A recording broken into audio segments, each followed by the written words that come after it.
No, is this TikTok a thing? It's popping. Is. It's popping. It's popping. Matt would know. He went viral on TikTok a couple months ago. Was that the robes? That was the robe mishap. Yes, I saw that. Oh, you went viral on TikTok?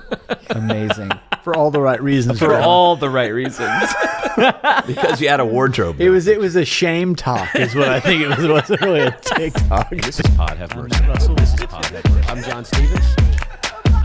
Justin, tell us a little bit about yourself and where you are now and what you're doing. Yeah, so I'm former graphic designer and photographer for Bethel Music, and also creative director for Jesus Culture. Recently transitioned out of that and moved to Louisiana. Oh, Shreveport, which so you went from California, yeah, Redding, we were in Sacramento, to Shreveport, Louisiana. Oh yeah, they're very similar. Just trying to slow down a little bit and simplify life, and yeah. Do you have family there? Awesome. We Hannah's family's in West Monroe, so pretty close, hour and a half. That's where the Duck Dynasty people are from, right? Yes. Yeah. Well, we were trying to tell Bobby about it because he had a dynasty beard, right? Yeah. That's right. Yeah, no, he was a part of that whole. What is it? Is there kind of a club of duck people? Duck Dynasty. Yes, he had to have. The beards went through a thing for a while, though. I mean, honestly, that's like that shaggy long beard thing. Like it's been a cool vibe. Yeah, I mean. It wasn't, then it was. I couldn't do that either. Yeah, it doesn't seem to. You could. I bet you could do that. Yeah, it can get pretty long. Yeah. I try to keep it manageable, though. I had an aunt who could do that. She could pull that off. Wow. Aunt Lou.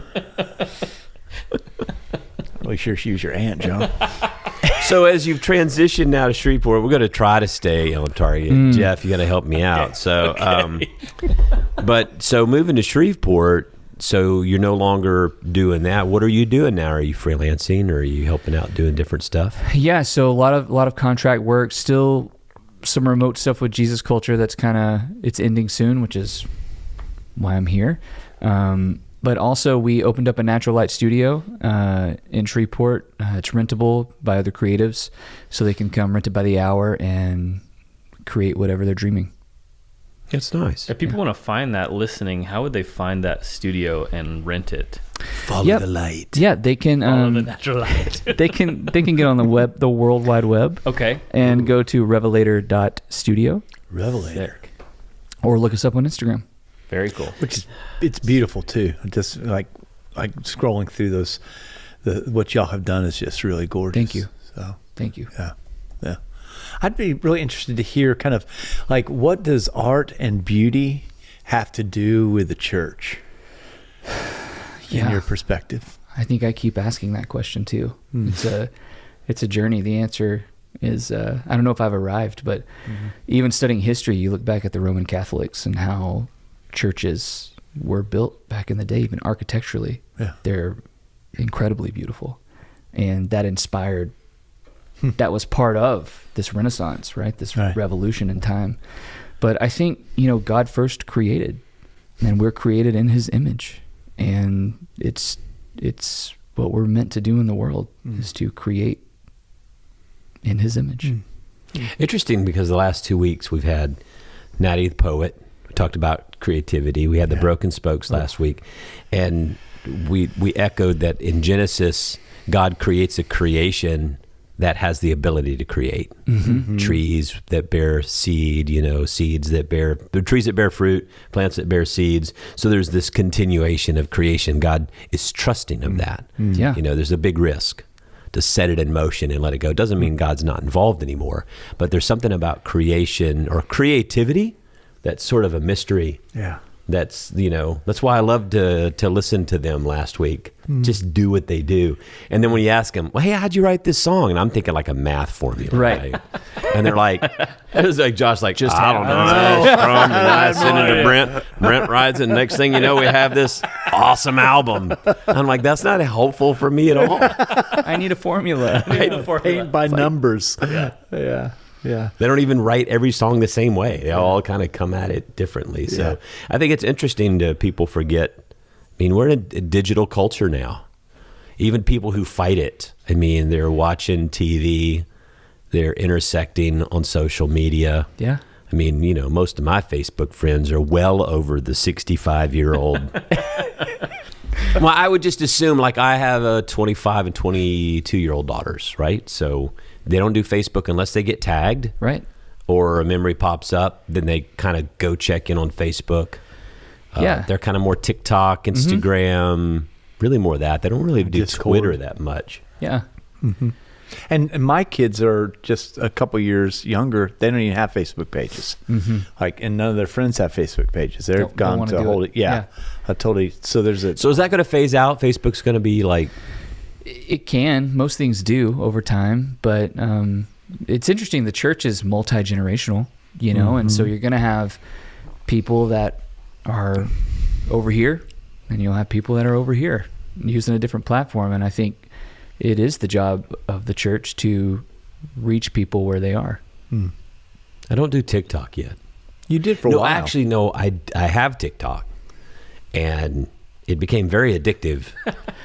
Like, next thing you The know... wholesome content. Oh, wholesome no. content. It's No, like it wasn't wholesome. doom scrolling. Oh, it wow. wasn't like the good stuff that I was showing you a little while ago on Yeah. Twitter. No, cat this was toys just, and yeah. Twitter's a safe place for you. Oh, the TikTok, even do it during the pandemic. You're doing the dance routines. You have to practice with your daughters. Oh, and go yeah. outside. That's right. That's do right. the dance routines, Yeah. to some music or something. I don't know. Is this TikTok a thing? It's popping. It's popping. It's right? popping. Matt would know. He went viral on TikTok a couple months ago. Was that the robes? That was the robe mishap. Yes, I saw that. The Oh, wardrobe you went malfunction. viral on TikTok? Amazing. For all the right reasons. For all the right reasons. Because you had a wardrobe. It was a shame talk is what I think it was. It wasn't really a TikTok. It was more shame talk. That's awesome. Yeah. So, so when you think about like a church like Chapelwood, so now you're working with us now, which is like, that's awesome. Yes. What happy are to be you here. learning about us, and what are you, I think it's interesting not only for people who listen to know Chapelwood, but like whatever they're engaged in. How does social media work, and what do you think about? Am I asking the right question, Jeff? You got Yeah, absolutely. One thing that's been like really interesting to me as we've had conversations over the last couple of days is that we frequently look for a formula or something numerical based or demographics, and Justin keeps pointing back to relational equity and relationships. So I think that's always been super interesting about the way that he moves in this space is it comes down to one-on-one relationships a lot of the time. Well, that's where change happens. But we can leverage social media to turn online transactions into real life relationships.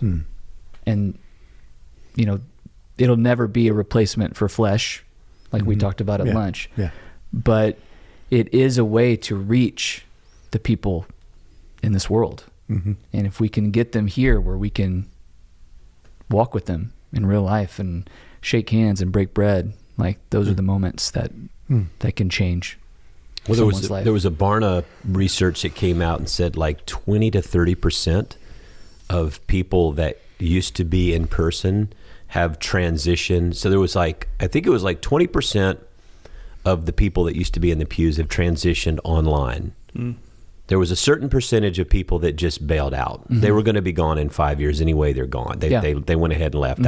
They're not coming back. And then there was a percentage, like 20%, that moved online, and that's probably where they're going to stay. Then there's like this 25% that go back and forth, and then the rest are sort of back in person. And so part of the thing I always wonder, it's like when you think of it, okay, all these people are watching. There are more people live streaming at Chapelwood every Sunday than there are seated in the room. And it's like, well, are you just observing, like watching a TV show? Right. How do we engage with people? That's the big question of the day. Is how do we make sure those people feel like they're still engaged, they're a part of this community, even though they might be watching online? That's the whole new That's threshold. the challenge. Yeah. That's the challenge that every church that I know is trying to figure out, how do we get them from being just an audience member to like a family member, and I don't know if it's necessarily possible to do from afar without participating. Yeah. And is that the difference between marketing? Because there's this So art and marketing sometimes can be, for me at least, uneasy bedfellows when it comes to the church. Sure. Right. But it seems like the way that you're describing that is really talking about an engagement that pulls people in deeper to relationship. Yeah. Right. And that seems different than marketing. That seems more like this kind of summoning people back to a home, back to a connection. Yeah. And I think it changes the way that we use social media and art, to get people to come. Usually it's events, we're doing events, but what happens at those events? Like, what is God doing there? I think you have to shift to telling the story of what God is doing in our midst, and that is really attractive to people. Yeah, that's good. So instead of telling people about steaks and stogies, you're like there and sharing a story from the event. Is that right or no? I don't. Yeah, I mean, what happens there? Like our relationships being formed. Is there a personal story? Was someone's life impacted in some way from being there? What are those things? Because I'm tired of looking at ads. I'm tired of looking at graphics. We're exposed to over 300 ads, digitally or physical, every day, and so our mind just doesn't see it, numbs it out. So we've got to start telling stories that slice through the noise. Yeah, that's good. So I grew up in the church where it felt like in some ways it painted a picture of the way life could be if I did it right. What I'm beginning to see is that like what people are hungry for is not the airbrushed image of something that might happen if I do it right, but like this God that meets me where I'm at right now, which is not just necessarily a crappy place, but it is a variable place that, and I think encapsulates both joy and desperation, maybe on that continuum, right? But we have the tendency to only paint pictures around joy, and I think people are wanting a real place to land, to say, can this be a place where I can like do deeper work or live my life in a little more authentic way? Yeah, come be myself. Yeah. Is it a safe place? Yeah. Yeah, if I come with all my crap. And just be who I really am, will I be accepted? Yeah. There's got an email from somebody this week who visited our church last week, and I just said to them, I hope that you find a home here, because you would be welcome. And she sent me back an email that said, I've been lost for a long time. Wow. And home sounds like a good place to be. Wow. And I was like, wow, like that's right. That's what I'm looking for. Yeah. And I could have authored that email myself, but I think we find that people most often are looking for belonging and significance. Yeah. And so how do we cultivate a community that does that really well in the church? Yeah. I guess generationally though, like that's good. When I think about the certain folks who comment or make comments on Facebook, right? For example, a certain generational group, there is some tying and connection there. Yeah. I know some of these folks, some are living alone or, they come to church once a week, and then I don't know what the social network or relationship looks like during the week, but that seems to be something that is a regular connection for them. Because, some people that they're on it all the time. Yep. And I could put something on there in like 2 seconds. There's like the little heart icon, right? Because somebody's John's kind of popping on Facebook. Am I? You're popular kind of an influencer. Yeah. Am I? Yeah. Oh. So what works on social media? This is what I wanted. This is Go a back great. to this. I am the Capitalism. Old, no, What I am works? the old curmudgeonly man now. I really am. I just about social media. I use it. I'm on it. I think it's awesome. You're don't trendy. understand it all. How is it shaping it? Now I look at a lot of it. I want you to help me out. I look at a lot of it and I say, man, it's not helpful in society, but I'm thinking in terms of how people relate to each other. So I'm thinking like comment section on Facebook, Twitter. I'm on Twitter too, only because I have to be, but it's just, It's pretty cutthroat. Horrible. Yeah. I mean, it doesn't matter. You could say, I stopped my car to help someone in this street. I pray God's blessing and White peace on their savior. life. And there would be, Right. and there would be just people trashing them that's just, it's like they're sitting waiting for that. And so you're looking for What is it in social media that we can find that's redeeming and productive and helpful in society? Jeff and Justin. Well, Jeff and I met through Instagram. If we can talk about an online thing that became a real life friendship. That's right. Over a decade ago, we met when Instagram was just a thing, just coming out, and met at like a meetup that they were having, just taking photos, and we've been connected ever since. Yep. In some form or fashion. Thankful for it. Yeah, I do wonder though, because there's you see this over and over again. You see a new social media platform arise out of a need for community and a need for relationship. That's true. And then it gets purchased monetized by Google or whoever. Meta. Meta. And then it turns into something that's completely like cringy, and then something else gets started. Because its goals changed. I knew people that worked for Instagram in the beginning, and the goal was community. That was the goal. How do we connect people? But when you monetize something, the goal is dollars. Right. So obviously the results change. Yeah, so I think about the stuff in the current news over the past couple of years, and you look at like whether it's Twitter, Facebook, these like bots, right? Or so it's advertising. People are driven to these things, and then in order for them to what's the word accelerate people, they use fear and anger. Yeah. So your feeds aggregate, like on Facebook, it like, oh, what kind of stuff do you like? Or what kind of stuff makes you angry? What kind of stuff makes you afraid that you respond to? Yeah. What'll get you to engage? Yeah. And most of the time it's not good stuff. Clicks. Exactly. Yeah. And so I think it, in some ways, the bad side of that, whether it's the social net, what was it, The Social Network, the movie? The movie. You look at this and you think about self-image issues. Like girls, I would say guys too, but my daughters did that where they would post a picture, and if you didn't get like 100 likes within so much time, they would delete it. Yeah. Something must be wrong with that, It has to. I've learned how to take selfies from above because that apparently is the flattering view. Comparison, right? Even within the church. Yeah. Comparison. Am I getting the likes that this other church pastor's getting or worship team is getting? I think it can be bad, but I also think you can leverage it for good. I think it depends on our heart motives and our goals. So let's talk about the positive. So meeting, you two connected. So relationships can be created or fostered or born out of that. Yep. When you were talking earlier about telling stories, what is the goal there to create connection? Is that ultimately the goal?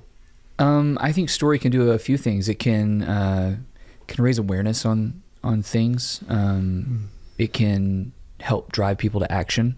Like, hey, I want to go participate in church, or we're a part of a fundraiser for our city right now. There's a nonprofit called The Hub. They're, 1 in 4 people in Shreveport are living in poverty in our city. And so we're helping fundraise. And so we're trying to tell people, come help, be a part of the solution. And I think social media can be used to drive people to do something they wouldn't normally have done, knowing that they could make an impact or participate in change. Story could invite someone to do that, or invite someone to the seat of a table that they didn't think they were invited to. I think that's why, like, a strategy of engagement is really important to be intentional about, right? Because in some ways, the platforms have set up what they want us to do, which is just to put a lot of crap up and then hope that, But if there's a strategy that says, really want to engage and we want to connect for the sake of whatever that is, what is my why? What is the motive of my heart behind it? Why is our church doing this? And I've been a part of some churches that wanted to play the machine, run the machine, and at the cost of staff, burnout. And so I think you have to ask yourself, like, is it worth the cost sometimes? And what are the goals? We want a healthy church, but we also want to invite people to the table. How do you do that? There's always going to be a tension there. because they want you to post every day to play into the algorithm. Yeah. Really? Got to post every day. Every Have to, day. 3 times a day. Well, the more you post, the better. But What do they say now? Like, in order to actually cultivate growth on Instagram, you have to post like 2 reels a day or something. 2 to 3 times a day. 2 to 3 times a day. Yeah. Yeah. For what? I don't have enough interesting that going mean? on in my life to post that. Like positive numbers, followers, for engagement. yourself, Yeah.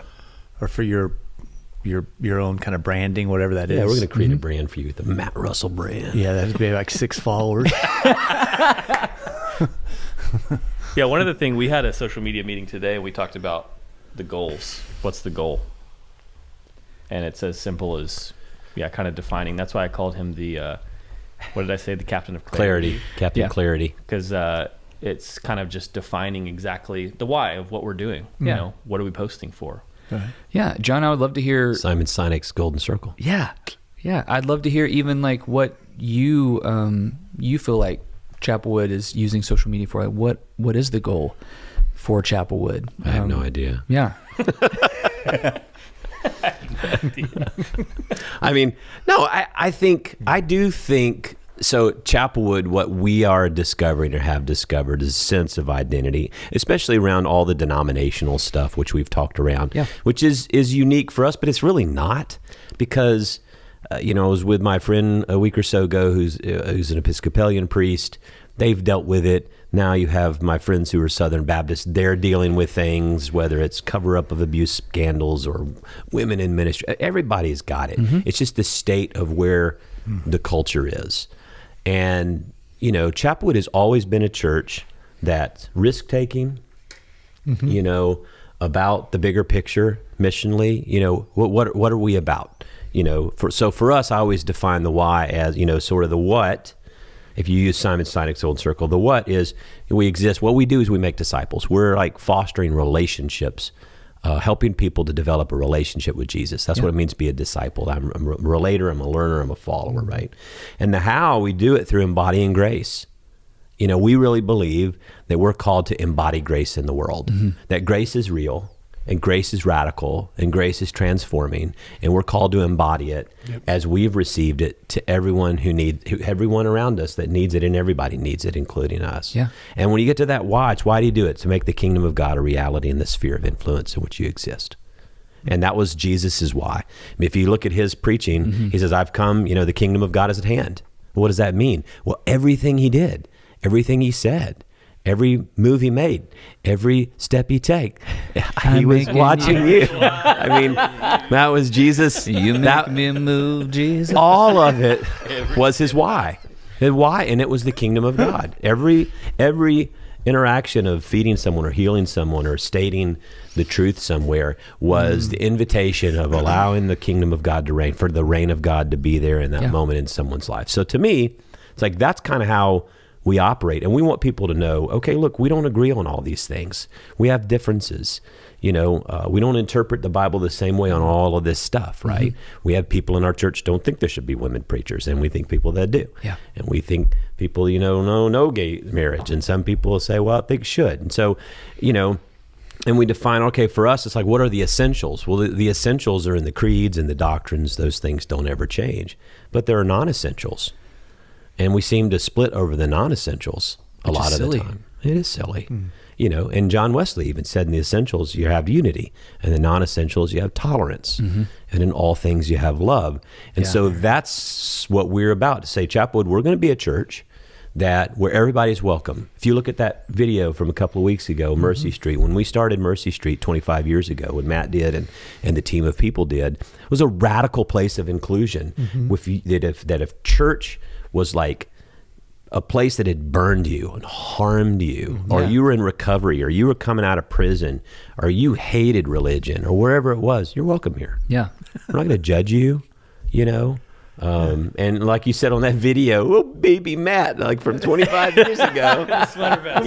Sweater vest. Baby Matt with his short hair. Can I tell you what I hated about that video is that what you did, Jeff, was here I am 26, and then 25 years later, there's old man Matt. Oh, it was a huge, it was like, wow, time has not been good to that. No, I sent it has Jeff not a been good to screenshot Matt Russell. of your sweater vest clip of the video. I said, who is this guy? But when you look at that DNA, so people go, oh, well, that's when Chapelwood became this place about radical grace and inclusion. No, you go back before Jim Jackson, before You Matt guys Russell. have a rich history. I tell the story about the AA groups. Back in the day, AA groups didn't meet in churches because they didn't want those people in churches. I mean, we're talking about 60s and all this kind of stuff going back. And we were one of the first churches in this ritzy neighborhood, opened our doors to AA groups. And it was a huge controversy. People were like, we don't want those people in this church. Yeah. That was way before the curve of like now every AA group meets in a church, right? Somewhere, or most of them do. So the DNA of this church is, yes, we're a United Methodist, but that's not, our highest loyalty is not that. Our highest loyalty is what has God called us to be and to do. And it is about, and so you can't be a church, if you are that, if you really believe all of that, you can't make a move to start drawing circles smaller. That's not in our DNA. Now, some people want us to do that, and they're disappointed if we don't. But we know who we are. That's who we are. So even now we have a broad leadership group. They're all over the place. They're conservative or more progressive on all these issues. They're upset about things. They're nervous about things. They're uncertain about the future. But man, they look at what we're trying to do. It's like, let's look at who we are. Who are we? But we all want to be around the table together. Yeah, but what a great representation of the kingdom. Like different people with different views. And Yeah. In a day where churches are splitting, can there be an example of a church that says, we're going to stay together in the midst of our differences? I mean, that kind of example, if we could get it done, it's hard because people don't like that, but that's kind of what we're trying to be. Yeah. That's awesome. And to articulate the why of that is really important. Right? Yeah. Because in some ways, what's the big experiment of unity, which I think we're called to, and John's kind of been articulating, is the why of that has to be really manifest. And that's why I think like social media or the creative arts and what you're doing and what that team is doing can really help us create images and symbols and understanding around those things. Right? Absolutely. But we don't want to be the schlap over. Yeah, the shellac. Yeah, right? that. Yes. Yeah. We want to showcase the substance, what God is doing. In the lives of the church. Yeah, and I think another thing connected to that, I was reading. I can't remember if it was Barn. I think it was Barna or something. I was looking at those stats this morning, and one of the biggest reasons that young people leave the church or move out of the church, the number one reason is hypocrisy. Yeah, this day and age, it's hypocrisy. We want authenticity. It's like. The church is supposed to be like a place of inclusion, a place of love, a place to help people, and yet you're over here arguing about who can't come in, who we don't help, what people shouldn't be here, in our country or this or that. Church people, Christian people. Is the life we're inviting people to walk in and live the life that we're actually living ourselves? That's what people are looking at. Yeah, right. I had a friend say to me one time that the church is answering questions that nobody's asking. And I think that's so true. Ouch. Right? And so the circle of what we're actually talking about is getting smaller, and people are like, you're arguing about things that I don't care about. Yeah, that it's not where I live. And I would say it's equal opportunity offender on both ends of the spectrum, in my opinion. All right. So on the right side, you have people who are like, build the walls. Let's define who we are. We're going to be clear. We need more truth. We need to stand our ground, draw the line in the sand. We got to go to war. Big faith. And it's about winning, right? It's about winning, and it's about what they feel is really the most important thing. And what they don't realize is that fighting that battle, the witness is damaged. But I would say on the same thing on the people on the left, you're right. Here's the cause, activism. Here's here's an identity, and there's an identity, and there's an identity, and there's an identity, and that has to be more important. And if you don't get on board with that, then, so it's like they condemn people on the right for being hypocritical and judgmental. And then you look over there and it's like, man, that sounds pretty hypocritical and judgmental. Yeah. And it's coming from both sides. And here again, these are extremes. And they're that I'm always the defining. loudest voices. And they're the loudest voices, and they're not the majority. Most people are in the middle. Most people are in the middle. Absolutely.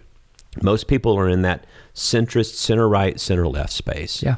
And we move on the spectrum about different issues or things that inflame our passions at any particular moment. We can, like, even in this conversation, I could move farther right or farther left on something, depending on, what triggers me in that particular moment. But I think it was Will Willimon or somebody says, churches don't need to be activist churches. Sometimes you'll go to a church and they have all their signs for all their activist positions, right? Yeah. And you're like, is this a church that's about Jesus? That's first, and out of that comes how our action in the world. Or are we about these activist positions, and somehow Jesus has to fit into how we, that becomes part of it. And the same is true on the right as well. So that to me is like, none of us are getting it perfect. But to me, it's like people want to see, I think young people want to hear you have the conversation about this and just call it for what it is and say, no one's got it perfectly. Yeah. All right. But we're going to struggle with that. And if we're going to make a mistake, if we're going to err, we're going to err on the side of saying, you're welcome here, even though I'm not sure about you and I'm not sure I agree with you. And you're not sure about me. And you're not sure about me. We're gonna hold that tension. Yeah. Yeah. I think that's We're going to love. Yeah. Yeah. And it's like a family, right? I mean, I think about the family. If the way that Paul in the New Testament describes kind of the kingdom of God is this new family, who is my mother, brother, sister, right? Yeah. Is that no longer does blood define that, but there is this deep sense of Jesus reconstitutes what family is. And it's a freak show at the end of the day. But how do we hold that together to say, you're at the table and I'm going to be worse off if you take your toys and go home, or if I just say, screw it, I'm out. It's sacrificial for sure. Yeah. And I was just talking to Jeff about, we all work jobs, right? And most of the time we look at who we work with just as coworkers. But when we start looking at them as our brothers and our sisters and as a family, there's a grace that I have for that person. Right. That is extravagant. Like, I get that you're going through something in life, and I'm not coming in here to yell at you because you missed a deadline or something. Like, there's a grace. And I'm going to walk with you through it because you're my brother and you're my sister. So it's all about perspective, right? Yeah, that's right. That's good. Well, and then what's your highest value? Production. Right. Or relationship. It doesn't mean production doesn't matter. It just means it's not the number one thing that drives you. Yeah. That's good. One of the things hanging out with y'all that I've been interested in is that the way that art can both animate a new imagination. Yeah. And that it seems that the gospel at its very core is asking us to see differently the world that we are in and animate it differently through our actions. Yeah. And I'm really interested about the relationship between art and the animation of a new imagination that Jesus points to. Yeah. Wow, that's a loaded question. So the studio we opened, it's called Revelator Studio. And revelator means to reveal the will of God or what God thinks about something. And I haven't told many people this, but I really believe that taking photos of someone or, documenting them in a way that reveals their true beauty or who they really are, is powerful. And so I'm always inviting people in the studio to take their photos, to create content for the studio. And it's kind of this thing where I really try to partner with the Holy Spirit, like who's next, like who are we bringing in, and it's always somebody different. But there are moments when they get the photos and they're like, wow, like I've never felt more beautiful or never seen myself like this before. And I think art has the power to rewrite a story if partnered with God, the Holy Spirit, what he's wanting to do on the earth. And I think it has that power to reveal. It's that mystery of creativity. Yeah. Art has the power to rewrite a story. Dang. right?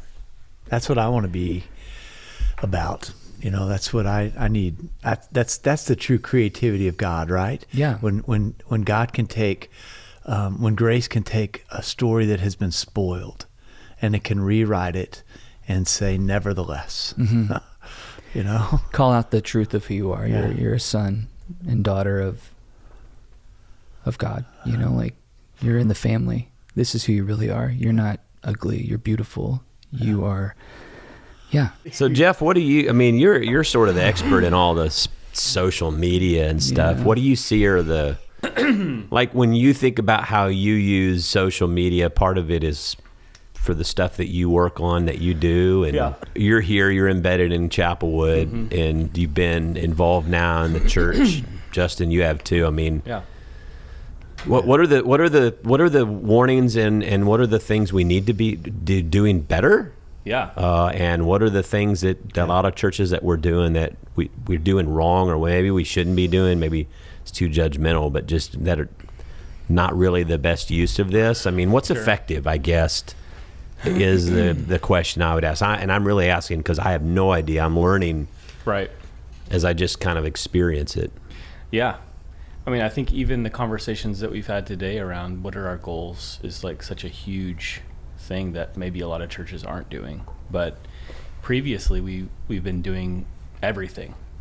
And when we went through this meeting, we talked about inputs. We had inputs and then we had schedule. So from our inputs, we created our schedule instead of creating a schedule, creating a goal and a campaign, and then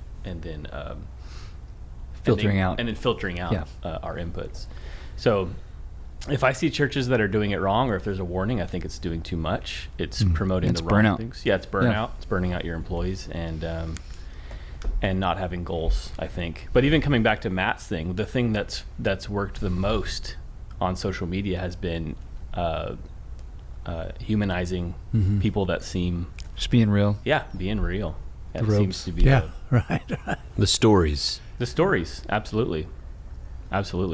And even as you're talking about capturing people in a way that they've never seen before, I think about the Faces of Mercy Street campaign that we did, where it's just you're capturing the humanity of somebody, whether that's serious or they're laughing. I think there's something powerful. Yeah, that was a powerful video. A lot of people have commented, because you have the story there, but people really remarked about the flash of all the faces, and just being there, smiling, laughing, and just see the diversity. It makes it real. Yeah. Well, I wonder if that's the difference. Like I was walking in the mall with my son the other day and went by Abercrombie and Finch, and when I grew up, Abercrombie and Finch was like shame store. Yeah. I could never walk by there and just feel good about myself, and neither could anybody else, right? Yeah. Well, maybe some people could, I couldn't. And so walking by there now, realizing that after the backlash of what that company received, which is like you're selling as something that doesn't exist, and you're using people as objects of shame to all this stuff, right? And so I walked by there the other day and it was like totally changed. And in some ways I think that the church is in the midst of that. Wow. And so often the church has been the Abercrombie and Finch of our culture, saying we want to project an image that actually doesn't exist, but we want to shame you into thinking it does, so that you come and buy our product that you can't fit yourself into, and it doesn't look like what you think it'll look like on you, right? And I wonder if part of what the backlash has been and why the Mercy Street stuff has kind of popped a little, or at least has some resonance, is that it's like we're telling a fuller story. Yeah. And I go back to what you had said, that art and maybe grace and love can rewrite our stories. And maybe that's the key that animates this place, is that we come to the church wanting our friggin' stories rewritten. Yeah. Am I home? Is this my home? Can it be? We'll see. Yep. Not if you sell me something I can't fit into. Yeah. That's so good. I think back to something Merton said. He's an old Catholic theologian. Yeah. I don't know if you guys. Thomas Merton. Step, we know Tom. Tom. Young guy's fixing to quote Thomas Merton. Come on. Go Justin, ahead. all right, here we go. No, he talks about faith, hope, and love, and he says faith only knows him as a stranger, and hope is the thing that pulls faith and love forward. And I think we need a lot more hope. Yes, cue the solo. Yeah, right? That's good. Yeah. I also think that people walk into churches and they've got, no matter what they're looking like, like airbrushed, to the nines, and they're carrying around this desperation inside of them. And I've often wondered, is it the job of the pastor and the staff to look beyond all of the stuff and to at least acknowledge that what we're all carrying around within us is this deep sense of desperation? And does anybody acknowledge that? Can somebody say, in some way, I see you and you're totally welcome here. Yeah. And there's hope. Yeah, and there's hope. I think art can do that, and I think that's what when I'm being here with y'all now, I think, I see a clear vision for what we're to be and become in this place through these platforms that want to use us, right? Yeah. I mean, that's the big thing. We're the users, Yeah. right? Well, I think we use them and create this world. It's good. Well, this is fun. It's great. Well, hey, make sure you check out Pod Have Mercy on all your favorite platforms, podcast stuff, social media, things I know nothing about. Make sure you subscribe and like and share with a friend. Well, this has been fun. I'm John Stevens. I'm Matt Russell. Justin Posey. Yes. I'm Jeff Wood. Jeff, you're always here. And this is Pod Have Mercy.